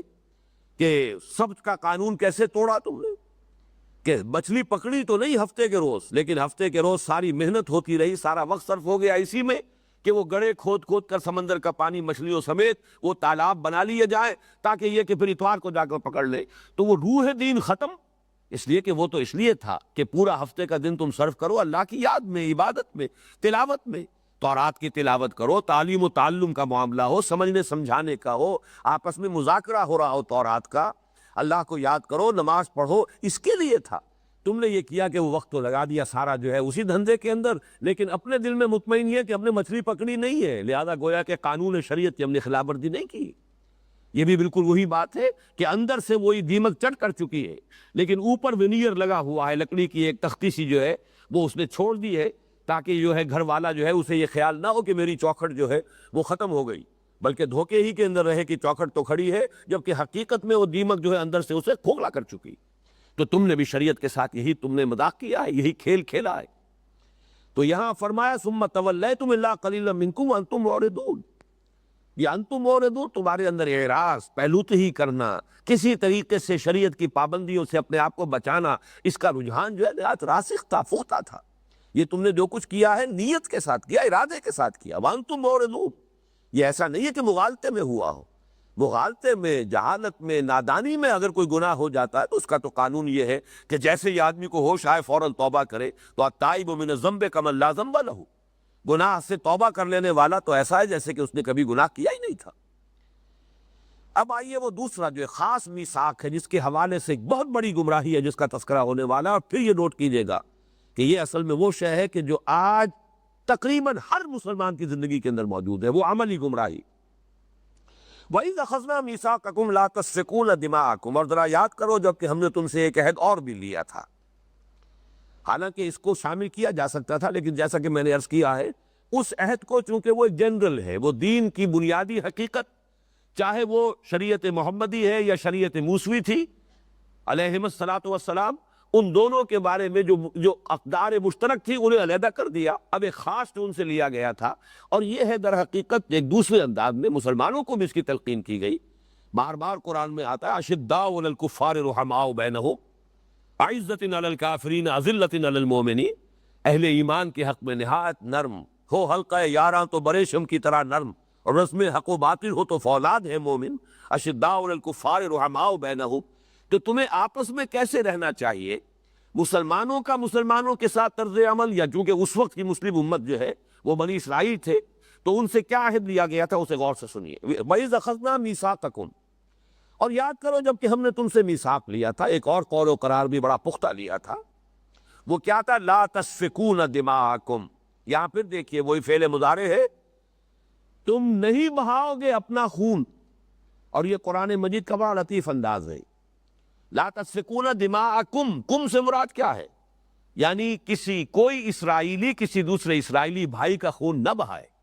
دیکھنا تمہیں آپس میں رحماء بینہم بن کر رہنا ہے، تمہیں ایک دوسرے کی عزت، ایک دوسرے کے مال، ایک دوسرے کی جائیداد، ایک دوسرے کی جان، اس کے محافظ بن کر رہنا ہے۔ لا تسفکون دماءکم، کبھی اپنا خون نہ بہانا، آپس میں مت لڑنا، کچھ تو خون نہ کرنا، ایک دوسرے کو قتل نہ کرنا، ایک دوسرے سے جنگ نہ کرنا۔ وَإِذْ أَخَذْنَا مِيثَاقَكُمْ لَا تَسْفِكُونَ دِمَاءَكُمْ وَلَا تُخْرِجُونَ أَنفُسَكُمْ مِنْ دِيَارِكُمْ، اور نہ نکالنا اپنے آپ کو اپنے گھروں سے۔ یہاں پر بھی وہی بات، اپنے آپ کو نکالنے سے مراد کیا؟ اپنے اسرائیلی بھائیوں کو مت نکالنا ان کے گھروں سے، لیکن چونکہ تم ایک امت ہو، جیسے حضور نے فرمایا مسلمان ایک امت ہے اور ہر مسلمان دوسرے مسلمان کا بھائی ہے، المسلم اخو المسلم، اس حوالے سے اگر تم نے اپنے کسی بھائی کا خون بہایا تو گویا کہ اپنا خون بہایا۔ جیسے ایک حدیث میں آتا ہے کہ کبھی اپنے ماں باپ کو گالی مت دیا کرو، اور کسی نے پوچھا حضور کون ہے جو اپنے ماں باپ کو گالی دے گا؟ آپ نے فرمایا تم اگر کسی کے ماں باپ کو گالی دیتے ہو تو وہ پلٹ کر تمہارے ماں باپ کو گالی دے گا، تو گویا کہ تم نے خود اپنے ماں باپ کو گالی دی۔ یہ انداز ہے بڑا بلیغ سمجھانے کا۔ تم نے اگر کسی کی عزت پر حملہ کیا، اپنے مسلمان بھائی کی عزت پر، تو تم نے اصل میں اپنی عزت پر حملہ کیا، تو وہ انداز ہے۔ وَإِذْ أَخَذْنَا مِيثَاقَكُمْ لَا تَسْفِكُونَ دِمَاءَكُمْ، تم ہرگز نہیں بہاؤ گے اپنا خون، یعنی کوئی اسرائیلی دوسرے اسرائیلی کا خون نہیں بہائے گا۔ وَلَا تُخْرِجُونَ أَنفُسَكُمْ مِنْ دِيَارِكُمْ، اور تم اپنے آپ کو، یعنی کوئی اسرائیلی کسی دوسرے اسرائیلی کو ان کے گھروں سے نہیں نکالے گا، ان کے شہروں سے یا ان کے ملکوں سے ملک بدر نہیں کرے گا۔ ثُمَّ أَقْرَرْتُمْ وَأَنْتُمْ تَشْهَدُونَ، پھر تم نے اس پر اقرار کیا، مانا، اور تم اس پر پورے طور پر گواہ بنے۔ تشہدون کے دونوں مفہوم ہو سکتے ہیں کہ گویا کہ جو اس وقت حضور کے زمانے میں اور نزول قرآن کے زمانے میں یہودی موجود تھے، کہ تم خود گواہ ہو کہ یہ قول و قرار ہوا تھا، تمہاری تورات کے اندر یہ قول و قرار موجود ہے کہ ہم نے تم سے یہ عہد لیا تھا،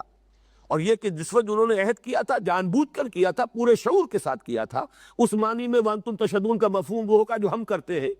کوئی اقرار نامہ لکھتا ہے تو میں بقائمی ہوش و حواس یہ اقرار کر رہا ہوں، تو یہ گویا کہ وانتم تشہدون میں ادھر اشارہ ہو رہا ہے، تم نے خوب سوچ سمجھ کر اللہ کے ساتھ جو قول و قرار کر رہے تھے اس کی ذمہ داریوں کے پورے شعور کے ساتھ، احساس کے ساتھ تم نے اللہ سے یہ عہد کیا تھا۔ ثم انتم ہؤلاء، پھر یہ تم ہی لوگ ہو، تقتلون انفسکم، اپنے آپ کو قتل کرتے ہو، یعنی تم عام ایک دوسرے کا خون بہاتے ہو، تمہارے مابین خانہ جنگیاں ہوتی ہیں،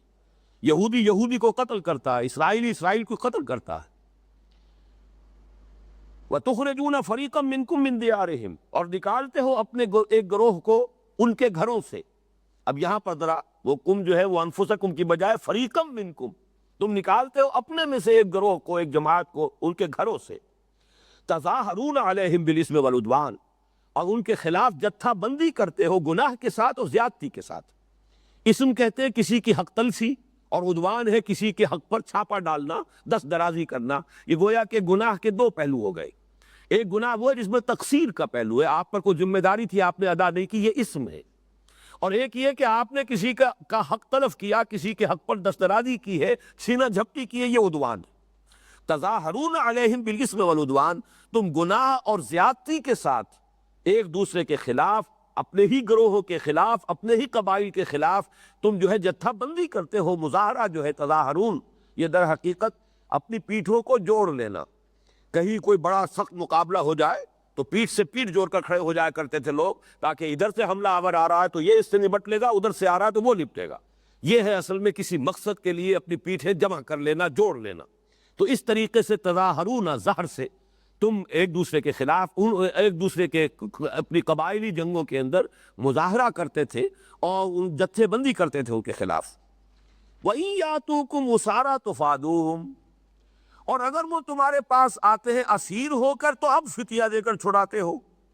کیونکہ شریعت موسوی میں یہ تھا کہ اگر کوئی اسرائیلی کسی دوسرے اسرائیلی کو دیکھے کہ وہ کہیں قید ہے تو اس پر لازم ہے کہ فدیہ دے کر چھڑائے۔ یہ بھی شریعت کا حکم ہے۔ اس شریعت کے حکم پر تو بڑی تم پابندی کے ساتھ عمل کرتے ہو،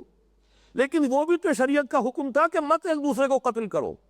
وہ بھی تو شریعت کا حکم تھا کہ مت ایک دوسرے کو ان کے گھروں سے نکالو۔ وہ دو حکم جو ہیں وہ تو تم نے نظر انداز کیے۔ البتہ ایک تیسرا حکم کہ اگر کہیں کسی یہودی کو، اسرائیلی کو تم دیکھ پاؤ کہ وہ اسیر ہے کہیں، اب اسیری ہوا کرتی تھی، کوئی مقروض ہے، قرض نہیں ادا کر پایا تو وہ کہیں اسیر ہے تو اس کا قرض ادا کرو، اسے چھڑواؤ، تم پر لازم ہے کیونکہ تمہاری امت کا فرد ہے، لہذا تم فدیہ دے کر چھڑاؤ۔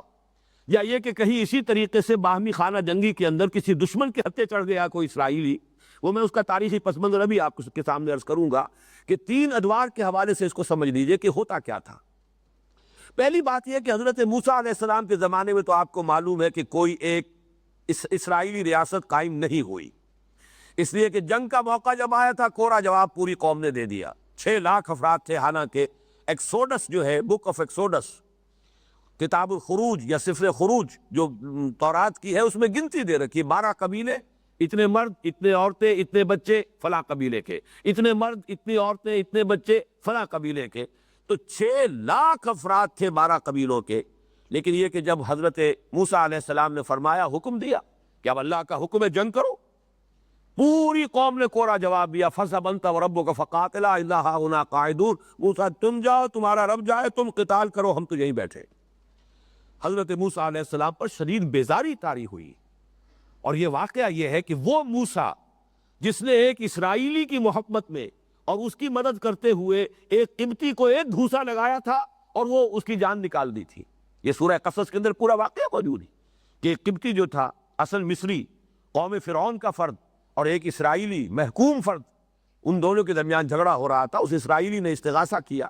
حضرت موسیٰ علیہ السلام سے مدد مانگی، حضرت موسیٰ علیہ السلام نے اس قبطی کو ایک گھوسا لگایا ہے، فقضا علیہ، اس کی جان نکال دی۔ اتنی حمیت موجود اپنی قوم کے لیے، لیکن وہی موسیٰ علیہ السلام جو کہتے ہیں رب انی لا املک الا نفسی واخی فافرق بیننا وبین القوم الفاسقین، اے رب مجھے تو اختیار ہے تو صرف اپنی جان کا ہے اور اپنے بھائی ہارون کی جان کا ہے، باقی پوری قوم کورا جواب دے رہی ہے ہم جنگ کرنے کے لیے تیار نہیں، میں کیا کروں؟ تو اے پروردگار اب ہمیں ان سے علیحدہ کر دے، میں ان ناہنجاروں کے ساتھ مزید رہنے کے لیے تیار نہیں۔ اتنی بیزاری، اگرچہ اللہ تعالیٰ نے حضرت موسیٰ کی یہ درخواست قبول نہیں کی، حضرت موسیٰ کو ان کے ساتھ رہنا پڑا، البتہ سزا یہ دی گئی فَإِنَّهَا مُحَرَّمَةٌ عَلَيْهِمْ 40 سنہ، 40 برس تک یہ ارض مقدس فلسطین ان پر حرام رہے گی۔ اگر اس وقت یہ جنگ کرتے، ابھی ہم فلسطین فتح کرا دیتے ان کے ہاتھوں اور حکومت قائم ہو جاتی، اور اگر حکومت قائم ہوتی حضرت عیسیٰ اس کے سربراہ ہوتے، جیسے کہ مدینے میں حکومت قائم ہوئی تو محمد الرسول اللہ سربراہ، اور اس کے بعد جو ہے توسیع کا عمل شروع ہو گیا۔ چند سالوں کے اندر اندر پورا جزیرہ نماء عرب جو ہے زیر نگین آ گیا، اسلامی ریاست قائم ہو گئی، انقلاب کی تکمیل ہو گئی جزیرہ نماء عرب کی حد تک، اور پھر 24 برس کے اندر اندر کہاں اٹلانٹک سے آکسس تک وہ جو اسلام کا خلافت کا نظام قائم ہو گیا۔ لیکن چونکہ حضرت موسیٰ کے زمانے میں یہ حکومت قائم نہیں ہو سکی، حضرت موسیٰ کا انتقال، حضرت ہارون، دونوں کا انتقال انہی 40 سالوں کے دوران ہو گیا، جسے یہ جو بھی صحرائے تیہ کے اندر یہ بھٹکتے پھرے ہیں اور وہاں کہیں پر ان کی حکومت قائم نہیں ہو سکتی۔ البتہ حضرت موسیٰ علیہ السلام کے جانشین جوشوا، حضرت یوشع ابن نون، ان کی سرکردگی میں پھر وہ نسل جو صحرا میں پیدا ہوئی ہے 40 سالوں کے دوران، وہ غلام قوم جو مصر میں فرائنہ اور ان کی قوم کی غلامی کا داغ لے چکی تھی، اس میں تو ہمت نہیں تھی کہ وہ جنگ کے لیے میدان میں آ سکتی، لیکن وہ صحرا میں جو قوم پیدا ہوئی ہے اب ان کی، وہ نئی نسل فطرت کے مقاصد کی کرتا ہے دیگے بانی، یا بندہ صحرائی یا مرد کوہستانی، تو یہ صحرائی نسل جو ابری ہے پھر اس نے جہاد کیا۔ لیکن یہ کہ ایک بڑی غلطی انہوں نے یہ کی کہ فلسطین کو فتح کر کے وہاں 12 حکومتیں قائم کر دی، ہر قبیلے نے اپنی علیحدہ حکومت بنا لی بجائے اس کے کہ ایک مرکزی حکومت قائم ہو۔ نتیجہ یہ نکلا جب 12 حکومتیں ہوں گی تو آپس میں چفقلش بھی ہوگی، کہیں نہ کہیں کوئی اختلاف بھی ہوگا، کہیں نہ کہیں کوئی جھگڑا ہو جائے گا۔ ان جھگڑوں میں پھر وہ جو آپس کے جو مشرکین آباد تھے، یہ مختلف جو قبائل تھے، پھر ان سے مدد لیتے تھے ایک دوسرے کے خلاف۔ جیسے ہندوستان میں جب انگریز آ رہا تھا تو یہی ہو رہا تھا نا، کہ چاہے مسلمان نواب تھے مختلف ریاستوں کے اور چاہے ہندو تھے، آپس کی جنگوں میں کوئی کسی سے مدد لے رہا، کوئی انگریز سے مدد لے رہا ہے اپنے کسی مقامی جو ہے دشمن کے خلاف، ہوتے ہوتے انگریزوں ہی نے پورے ملک پر قبضہ کر لیا۔ یہ کیفیت رہی ہے 300 برس تک، ان کی کوئی مرکزی حکومت قائم نہیں ہوئی، آپس میں لڑتے رہتے تھے۔ لیکن ہوتا کیا تھا وہ یہاں پر بیان کیا گیا، جب آپس میں جنگ ہوئی، کسی غیر اسرائیلی قوم کے ساتھ اتحاد کر کے کسی اسرائیلی قبیلے کے خلاف جنگ کی، اب ظاہر بات ہے کہ اسرائیلیوں کے ہاتھوں اسرائیلی قتل بھی ہوئے، اور وہ جو غیر اسرائیلی تھا جس کی مدد نہیں تھی، وہ کچھ اسرائیلیوں کو لے گئے قیدی بنا کر، اب وہ قیدی ہے اسرائیلی جو غیر اسرائیلی قوم کے قبضے میں ہے۔ اب انہیں یاد آیا شریعت کا حکم، کہ شریعت کا حکم تو یہ ہے کہ اسرائیلی اگر قید میں ہو تو ان کو فدیہ دے کر چھڑاؤ، لہذا اب شریعت پر عمل کر رہے ہیں کہ جا کر فدیے دے کر انہیں چھڑا کر لا رہے ہیں۔ یہ ہے ان کا طرز عمل کہ شریعت کے ایک حصے کو نظر انداز کیا۔ اللہ نے تو حکم لیا تھا آپس میں جنگ مت کرو، ایک دوسرے کے خلاف مت لڑو، ایک دوسرے کا خون مت بہاؤ، ایک دوسرے کو ان کے گھروں سے مت نکالو، یہ سارے احکام تو نظر انداز، لیکن ایک حکم جو ہے کہ اگر اسرائیلی کہیں پر قیدی ہو تو اسے فدیہ دے کر چھڑاؤ، اس پر عمل ہو رہا ہے پورے اہتمام کے ساتھ۔ اس کے بعد ہوا یہ کہ پھر حضرت طالوت کے زمانے میں جالوت کو جب شکست دی ہے، حضرت داؤد کی حکومت قائم ہوئی۔ یہ ان کا گولڈن ایرا ہے 100 برس کا، 16 برس حضرت طالوت کے، 40 برس حضرت داؤد کے اور 40 برس حضرت سلیمان کے۔ یہ گویا کہ یوں سمجھیے کہ اگرچہ 300 برس کا فصل ہے، لیکن یہ خلافت راشدہ کی جو 3 خلافتیں ہماری ہیں جو متفق علیہ ہیں، حضرت ابوبکر صدیق صرف 2.5 برس، حضرت عمر فاروق 10 برس، حضرت عثمان 12 برس، یہ گویا کہ 24 برس بنتے ہیں۔ وہاں یہ 100 برس کی مدت ہے، لیکن ہے وہ 3 کا عدد موجود ہے، حضرت طالوت، حضرت داؤد، حضرت سلیمان۔ اس کے بعد کیا ہوا، جیسے کہ حضرت علی کے زمانے میں 2 حکومتیں علیحدہ ہو گئی، حضرت علی کی خلافت، لیکن یہ کہ شام کی حکومت حضرت امیر معاویہ کی علیحدہ ہے۔ اسی طریقے سے حضرت سلیمان کے بعد پھر ان یہودیوں کی 2 حکومتیں قائم ہوئی، اسرائیلی حکومت اور یہودا کی حکومت۔ پھر ان میں جنگیں چلتی رہی، وہی کچھ ہوا ایک دوسرے، اور ظاہر بات ہے کہ پھر فلسطینی جو اور دوسری اقوام تھیں غیر اسرائیلی، ان سے ایک دوسرے کے خلاف مدد لیتے تھے، پھر بھی وہاں پر بھی یہی ہو رہا ہے، یہاں تک کہ عین حضور کے زمانے میں ہوا ہے۔ اسی آیت کے کا یوں سمجھیے ایک نقشہ سامنے آیا۔ مدینے میں آپ کو معلوم ہے کہ 2 تو تھے اصل عرب قبائل، اوس اور خزرج۔ اصل میں یہ یمن سے، جبکہ وہاں پر وہ سد معارب ٹوٹا ہے اور سیلاب آیا ہے، تو وہاں سے جو عرب قبیلے نکلے ہیں تو کوئی تو چلے گئے عراق تک، کوئی شام میں جا کر آباد ہو گئے، کچھ قبیلے، یہ 2 قبیلے آ کر یہ یہاں اس مدینے کی بستی کے اندر یثرب میں آباد ہوئے، اوس اور خزرج، یہ ہیں اصل عرب۔ لیکن 3 یہ یہودی قبیلے یہاں پر آباد تھے، بنو قینقاع، بنو نذیر اور بنو قریظہ۔ اب اوس اور خزرج کے جو 2 قبیلے تھے، ان کی آپس میں کھٹ پٹ رہتی تھی، چپکلشیں، قبائلی جنگیں ہوتی ہیں۔ ان میں سے 2 جو تھے قبیلے یہود کے، بنو نذیر اور بنو قریظہ، وہ اوس کا ساتھ دیتے تھے، اور ایک قبیلہ بنو قینقاع وہ خزرج کا ساتھ دیتا تھا۔ جنگ بعاث میں یہی شکل رہی، اصل جنگ تھی اوس اور خزرج کے مابین، لیکن خزرج کے ساتھ بنو قینقاع موجود ہے اور اوس کے ساتھ بنو نذیر اور بنو قریظہ موجود ہے۔ جنگ ہوئی ہے، ایک دوسرے کو قتل کیا ہے، اور ایک دوسرے کے قیدی جب چلے گئے ہیں اوس کے یہ یا خزرج کے قید میں، اب ان کو فدیہ دے کر چھڑا رہے ہیں۔ تو گویا کہ یہ ان کی پوری تاریخ کے اندر ایک تسلسل ہے اس عمل کا، کہ عہد یہ لیا گیا تھا وَإِذْ أَخَذْنَا مِيثَاقَكُمْ لَا تَسْفِكُونَ دِمَاءَكُمْ وَلَا تُخْرِجُونَ أَنفُسَكُمْ مِنْ دِيَارِهِمْ ثُمَّ أَقْرَرْتُمْ وَأَنْتُمْ تَشْهَدُونَ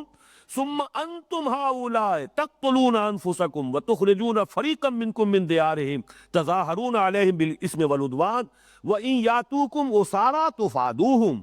اور اگر وہ قیدی بن کر آئیں تو تم انہیں لازماً فدیہ دے کر چھڑاتے ہو۔ یہ تمہارا بڑا تقویٰ ہے، بڑی دینداری ہے، بڑی شریعت کی پابندی ہے جس کا مظاہرہ تم کرتے ہو کہ ہم نے اپنے اسرائیلی قیدیوں کو فدیہ دے کر چھڑا لیا، حالانکہ وہ قیدی بنے ہی تمہارے اپنے غیر شرعی عمل کی وجہ سے۔ وَهُوَ مُحَرَّمٌ عَلَيْكُمْ إِخْرَاجُهُمْ، حالانکہ ان کا نکلوانا وہاں سے وہی تم پر حرام تھا۔ وہ حرام بات تو یاد نہیں رہی، اس کے اوپر تو خوب تم نے جو بھی وقتی اپنی مصلحت تھی اس کے تحت اس کی دھجیاں اڑا دی، لیکن یہ کہ اب دوسرے حکم پر، شریعت کے حکم پر عمل کر رہے ہو۔ اب یہ جنرلائزیشن آ رہی ہے جس کے بارے میں نے کہا یہ وہ بات ہے جو صرف یہود کے اوپر صادق نہیں آتی، آج ہر مسلمان کے اوپر صادق ہے، اس لیے کہ استثناء اتنا کم ہے، الا ماشاء اللہ، شاذ ہوگا کوئی، بالفعل شاید کوئی ایک بھی نہ ہو۔ افتؤمنون ببعض الکتاب وتکفرون ببعض، تو کیا تم ہماری کتاب اور شریعت کے ایک حصے کو مانتے اور ایک کو نہیں مانتے؟ ایک حکم یہ تھا کہ آپس میں ایک دوسرے کو قتل نہ کرو، یہ تم نے پاؤں تلے رون دیا۔ یہ بھی حکم تھا شریعت کا کہ ایک دوسرے کو ان کے گھروں سے مت نکالو، یہ بھی تم نے شریعت کا حکم جو ہے پاؤں تلے رون ڈالا۔ ہاں، شریعت کا ایک حکم تمہیں یاد ہے کہ اسرائیلی اگر قید میں ہے تو اسے فدیہ دے کر چھڑاؤ، تو تم نے شریعت کے حصے بکھرے کر لیے، تم شریعت کے ایک حصے کو مانتے ہو ایک کو نہیں مانتے ہو۔ یہاں پہ لفظ کتاب جو ہے اس کو نوٹ کر لیجئے، یہ ہم کئی مرتبہ دیکھ چکے ہیں کہ شریعت کے لیے لفظ کتاب آتا ہے، کوئی شے فرض کی جاتی ہے، کتب علیکم القتال، کتب علیکم الصیام۔ کتاب کا لفظ جو ہے خاص طور پر قرآن مجید کا وہ حصہ کہ جو احکام شریعہ پر مشتمل ہے، حلال اور حرام اور فرائض اور نواہی پر، در حقیقت وہ کتاب ہے۔ آیات سے مراد وہ ہے کہ جس میں ایمان کے دلائل دیے گئے ہیں، تزکیہ کا مضمون بھی اس میں موجود ہے، حکمت کی آیات بھی موجود ہے، تاریخ کی آیات بھی موجود ہے، پچھلی قوموں کے جو حالات ہیں وہ بھی موجود ہے۔ خاص طور پر جو احکام شریعت ہوگے وہ لفظ کتاب جو ہے وہ ان کی طرف اشارہ کرے گا۔ افتؤمنون ببعض الکتاب وتکفرون ببعض، تو کیا تم کتاب کے ایک حصے پر ایمان رکھتے ہو اور ایک حصے کا انکار کر رہے ہو، ایک حصے کا کفر کر رہے ہو؟ یہ کفر کیا ہے؟ یہ کفر قولی نہیں ہے، کفر عملی ہے۔ وہ یہ نہیں کہتے تھے کہ ہم تورات کے اس حصے کو نہیں مانتے، لیکن عملاً اس پر جب عمل نہیں کر رہے ہیں تو گویا کہ اس کی تکذیب کر رہے ہیں۔ یہی جو میں نے پچھلے دونوں جمعوں میں یہ تقریر کی ہے کہ آج ہم اپنے طرز عمل سے قرآن کی تکذیب کر رہے ہیں، حالانکہ جیسے کہ قرآن مجید میں سورہ جمعہ کی آیت نمبر 5 میں فرمایا گیا، مثل الذین حملوا التوراۃ ثم لم يحملوها کمثل الحمار يحمل اسفارا بئس مثل القوم الذین کذبوا بآیات اللہ واللہ لا یہدی القوم الظالمین۔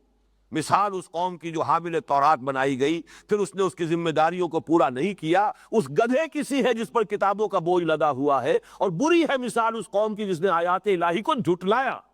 تو تورات کو بھی کبھی یہود نے جھٹلایا تو نہیں، جیسے ہم مدعی ہیں اس قرآن پر ایمان کے، ویسے وہ مدعی رہے ہمیشہ کہ یہ تورات اللہ کی کتاب ہے۔ عمل سے جھٹلایا جب آپ اس پر عمل نہیں کرتے، جیسے کل بھی میں نے حدیث سنائی تھی خطبہ جمعہ میں، حضور نے فرمایا ما آمن بالقرآن من استحل محارمہ، جس شخص نے قرآن کی حرام کردہ چیزوں کو اپنے لیے حلال ٹھہرا لیا، اس کا قرآن پر کوئی ایمان نہیں۔ کہتا رہے کہ میرا ایمان ہے قرآن پر، لیکن اگر جس شے کو قرآن حرام کہہ رہا ہے وہ اس کو حلال اپنے لیے ٹھہرا بیٹھا ہے تو پھر اس کا کوئی ایمان قرآن پر نہیں۔ تو یہاں پر بھی وہی سمجھیے کہ تم ان یاتوکم اسارا تفادوہم وہو محرم علیکم اخراجہم افتؤمنون ببعض الکتاب وتکفرون ببعض۔ اب آپ غور کیجئے آج ہمارا حال کیا ہے۔ میں یہ سمجھتا ہوں کہ 99.9 ریکرنٹ% مسلمان آج اس آیت کا بالکل مصداق۔ کچھ تو وہ ہیں جو نماز روزے کا بھی کوئی خیال نہیں، عظیم اکثریت ایسے لوگوں کی۔ اس کے بعد کچھ لوگ ہیں نماز روزہ تو پکا ہے، باقی حرام کاروبار سارا کا سارا دھڑلے کے ساتھ ہو رہا ہے، سودی لین دین ہو رہا ہے، جو بھی ہو رہا ہے، رشوتیں ہو رہی ہیں، رشوت کی گرم بازاری ہے، جو بھی ہو رہا ہے سب کچھ معلوم ہے۔ کاروبار تو آج کی دنیا میں حلال کے دائرے میں رہ کر کرنا ناممکن ہے۔ ہم شریعت کے ایک حصے پر عمل کر رہے ہیں، ایک کو ہم نے پاؤں تلے رول دیے۔ یہ آج اس اعتبار سے بہت اہم ہے کہ اس کا جو نتیجہ نکلتا ہے وہ آج پوری امت کے ماتھے پر لکھا ہوا ہے۔ فما جزاء من یفعل ذلک منکم، تو جو کوئی بھی تم میں سے یہ حرکت کرے گا، یہ طرز عمل اختیار کرے گا کہ شریعت کے ایک حصے پر عمل کرے اور ایک کو چھوڑ دے، ایک کو قبول کرے ایک کو رد کر دے، اس کی کوئی سزا اس کے سوا نہیں ہے الا خزی فی الحیات الدنیا، کہ دنیا کی زندگی میں رسوائی ہو، ذلت ہو۔ یہ ہے آج ہیوملیشن جو ہو رہی ہے پوری دنیا کے اندر، چاہے یہ کہ 1 بلین سے زیادہ ہے، بہت بوسٹ کرتے ہیں ہم۔ Every fifth human being on this planet is a Muslim. Every fifth. 1/5 آبادی کا حصہ پوری دنیا کی۔ کتنا بڑا چنک آف ٹیریٹری ہے جو ہمارے قدموں تلے ہے۔ چلے جائیے جاوا، سماٹرا، بورنیو سے لے کر، اور یہ کہ موریتانیہ جو ہے ویسٹ کوسٹ جو ہے افریقہ کا، اس میں سے آپ کہیں گے کہ تھوڑا سا یہ بھارت کا علاقہ آ جاتا ہے جو سالڈ نہیں ہے، لیکن بھارت میں کم سے کم 18 کروڑ مسلمان آباد، اور کون سے ہمارے پاس وسائل نہیں ہیں۔ آج کی سب سے بڑی دولت، تیل کے سب سے بڑے ذخائر وہ جو ہمارے قدمے تلے،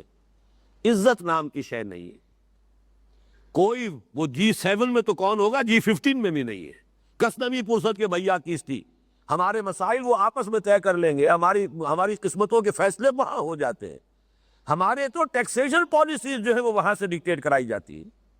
فورن پالیسی تو چھوڑیے، ہماری جنگ اور صلح کے معاملات کو تو چھوڑیے، معلوم ہوتا ہے جس سے کا نام عزت ہے۔ وہ جو اقبال نے کہا تھا، عبد القادر روہیلا والی جو نظم ہے کہ غیرت نام تھا جس کا گئی تیمور کے گھر سے، کہاں ہے غیرت؟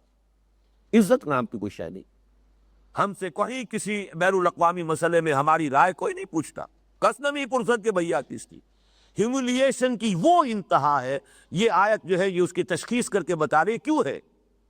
افتؤمنون ببعض الکتاب وتکفرون ببعض، جب تک پوری کتاب کو قبول نہیں کرو گے، جب تک کہ وہ پورا نظام قائم نہیں کرو گے جس میں یہ پوری کتاب نافذ ہو رہی ہو، ٹیک اٹ اور لیو اٹ، کوئی مڈ وے نہیں ہے، یا اس قرآن کو مانو یا چھوڑ دو، دفع ہو جاؤ۔ اللہ تعالیٰ کو تمہاری احتیاج اور ضرورت نہیں ہے، تمہیں اس کی ضرورت ہے۔ تو یہ ہے اصل میں آج کی ہماری کیفیت، الا خزی فی الحیات الدنیا، دنیا کی زندگی میں رسوائی، بے عزتی، جو بھی پامالی ہے، جو بھی اس وقت ہیوملیشن ہے پوری مسلمان امت کے لیے، پوری، اور میں سب برابر ہے اس وقت۔ کون ہے شاذ کسی کا نام آپ لیا جا سکے کہ جو واقعتاً آزاد ملک اپنے پاؤں پر کھڑا ہے، اپنی پالیسیاں خود بناتا ہے؟ ایک آدھ ہے، اکثر و بیشتر کا جو بھی حال ہے وہ آپ کے علم نہیں۔ فما جزاء من یفعل ذلک منکم، اور دیکھ لیجئے اسی سے جو نتیجہ نکلتا ہے، یہ صورتحال ہماری ہرگز نہیں بدلے گی جب تک کہ کم سے کم کسی ایک خطہ ارضی کے اندر دین کا پورا نظام، شریعت کا پورا قانون نافذ نہ کر دیا جائے، کہ کوئی شے مستثنا نہ ہو، زندگی کا کوئی پہلو، حیات انسانی کا کوئی گوشہ جو ہے اس سے ماورا نہ رہے، مستثنا نہ رہے، سب اللہ کے حکم کے تلے اور اس کے تابع ہو جائے۔ جب تک یہ نہیں ہوگا ہماری قسمت بدلے گی نہیں۔ میں جو پوری کتاب میری چھپ چکی ہے، سابقہ اور مسلمان امتوں کا ماضی، حال اور مستقبل، اس میں جو میں نے ایک چیپٹر لکھا ہے، اللہ کا قانون عذاب۔ عذاب جو ہے دنیا میں آتا ہے قومی جرائم کے اوپر، انفرادی حساب کتاب اللہ کے ہاں ہوگا، وہ یہاں نہیں ہوتا۔ آخرت کا حساب کتاب انفرادی ہے۔ کلہم آتی ہے یوم القیامت فردا، ہر ایک کو اکیلے جا کر کھڑے ہونا ہوگا اس کٹہرے کے اندر، جواب دہی اپنی کرنی پڑے گی۔ دنیا میں معاملہ انفرادی محاسبہ نہیں، قوموں کا محاسبہ ہے۔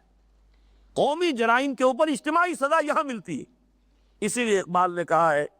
کہ فطرت افراد سے اغماض بھی کر لیتی ہے، نہیں کرتی کبھی ملت کے گناہوں کو معاف۔ افراد سے اغماض اس لیے کر لیتی ہے کہ وہ تو آخرت کا معاملہ ہے، وہاں آ کر ہر ایک کو پورا پورا حساب کتاب مل جائے گا، ہر ایک کا کارنامہ زندگی اس کے سامنے ہوگا۔ اقرا کتابک کفی بنفسک الیوم علیک حسیبا، تو بھائی خود ہی اپنا حساب دیکھ لو، تم ہی کافی ہو، تم ہی جمع جوڑ کر لو، کسی اور کی محاسب کی ضرورت ہی نہیں۔ لیکن اجتماعی معاملات یہاں طے ہوتے ہیں، اور وہی ہے جو ہمارے ساتھ ہو رہا ہے۔ ضربت علیہم الذلۃ والمسکنۃ وباؤوا بغضب من اللہ، میں نے اپنی اس کتاب میں یہی تو لکھا ہے۔ اس آیت کے مصداق تو آج مسلمان ہیں، یہودی تو نہیں ہے۔ یہودی کل 14 ملین ہے اس وقت دنیا کے اندر، 1.5 کروڑ بھی پورا نہیں، ہم اس سے 100 گنا ہیں، لیکن اس کا اثر، اس کا نفوذ، پوری دنیا کا مالیاتی نظام،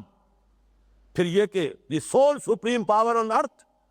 وہ فرنگ کی رگے جہاں پنجہ یہود میں ہے، وہ ان کے قبضے میں ہے۔ وہ پالیسیز ڈکٹیٹ کرا سکتے ہیں، امریکہ کو کراتے ہیں۔ کانپتا ہے صدر امریکہ کا کہ کہیں یہودی لابی جو ہے کہیں میرے خلاف کچھ اسکینڈل نہ اٹھا دے،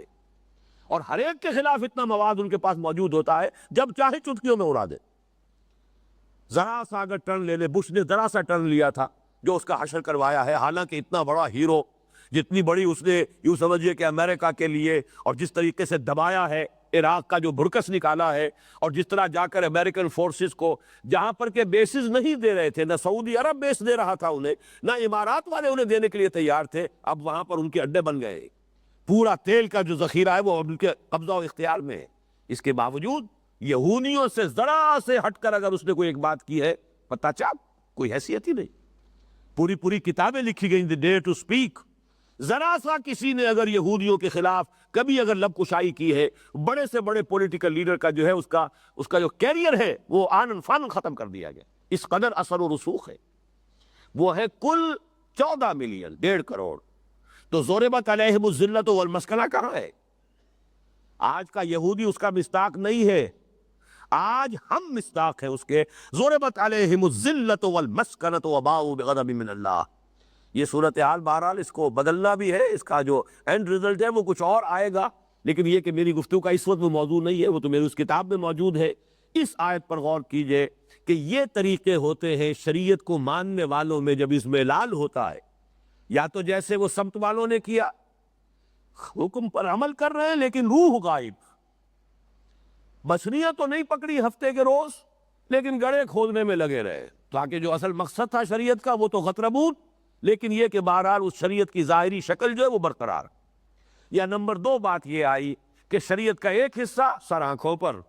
نماز پڑھیں گے جی، روزہ رکھیں گے، تراویح پڑھیں گے، سب کچھ کریں گے، ختم قرآن کریں گے، یہ ہوگا سب ہوگا، لیکن یہ سود کے بغیر تو دھندا چلتا نہیں،